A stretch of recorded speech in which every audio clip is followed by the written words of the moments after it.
అందరికి కూడా నా ప్రార్థన, ఇది పార్టీ యొక్క ప్రతిష్టకు సంబంధించిన అంశం కాబట్టి మనందరం కూడా ఐకమత్యంగా ముందుకు పోదాం.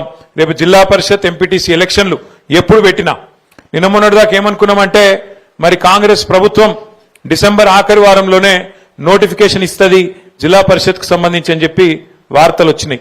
కానీ నిన్న ముఖ్యమంత్రి గారి మాట చూస్తే మనసు మార్చుకున్నట్టు అనిపిస్తున్నది.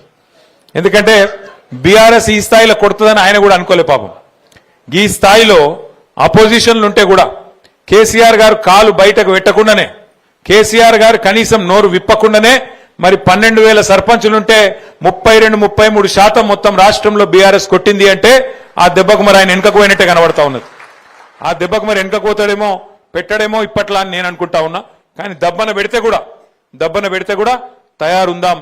ఎక్కడోళ్ళం అక్కడ మనం ఇంతజాం చేసుకుందాం, ఎక్కడోళ్ళం అక్కడ ప్రణాళికలు రూపొందించుకుందాం. ఇక ఓడిపోయిన అభ్యర్థులు ఉంటారు, తక్కువతో ఓడిపోయిన ఉన్నారు. మన తంగలపల్లిలో మండల కేంద్రంలో 30 ఓట్లతోనే పాపం అంకార రవీందర్ గారు, గంత పెద్ద ఊళ్ళే 30 ఓట్లు అంటే ఏముంటుంది, 0.0002% అది ఉంటుంది. దాన్ని లెక్క తీస్తే ఒక గంతతో పోయింది. నేను ఓడిపోయిన క్యాండిడేట్లను కూడా నేను కోరుతా ఉన్నా, దయచేసి మీరు కూడా జనంలో యాక్టివ్ ఉండండి. ఓడిపోయినామని చెప్పి బీరిపోకండి, ఓడిపోయినామని చెప్పి దుప్పటి కప్పుకొని ఇంట్లో వండుకోవద్దు. చలికాలం నాకు ఎరికే, కానీ అట్లా అని చెప్పి ఇంట్లో ఉండొద్దు. ఎందుకంటే ఓడిపోయినాక ఇల్లు తిరిగి థ్యాంక్స్ చెప్పి రావాలి. ఓట్లు వేసిరు మీకు అందరు, గెలిచిన వాళ్ళు చెప్పాలి, ఓడిపోయిన వాళ్ళు కూడా చెప్పాలి. గెలిచిన వాళ్ళు కూడా నేను గెలిచిన కదా, ఇక నేను 5 ఏళ్ళు మళ్ళా ఎలక్షన్ కొట్లాడేది లేదు, నాకేందంటే నడవది.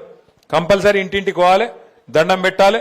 ఎవరెవరైతే ఎలక్షన్ ముందు కలిసినరో, ఎవరెవరైతే ఎలక్షన్ ముందు ఓటేయమని కోరుకున్నారో, మీరు కోరినరో, అందులో కొంతమంది మీకు వేయలే, అయినా సరే మీకు తెలుసు వాళ్ళు వేయలేదని కూడా మీకు తెలుసు. అయినా సరే పోవాలి, అయినా సరే పోయి ఒక రౌండ్ దండం పెట్టి వాళ్ళందరికీ కూడా ధన్యవాదాలు చెప్పి నేను మీకు అందుబాటులో ఉంటా, మీకు సేవ చేస్తా, ఏ అవసరం ఉన్నా నాకు చెప్పండి అని చెప్పి అటు గెలిచిన వాళ్ళు ఇటు ఓడిపోయిన వాళ్ళు మన వాళ్ళందరూ కూడా దయచేసి రాబోయే 2-3 రోజులు మరి ప్రజల్లోనే ఉండాలని చెప్పి మనస్ఫూర్తిగా నేను కోరుతున్నా. పోతారా లేదా? పోతామంటూ గట్టిగా సపోర్ట్లు కొట్టరు దయచేసి ఒక్కసారి. మరి సపోర్ట్లు కొట్టినట్టు కాదు, నిజంగా పోతారా లేదా నేను చూస్తా. Thank you. తర్వాత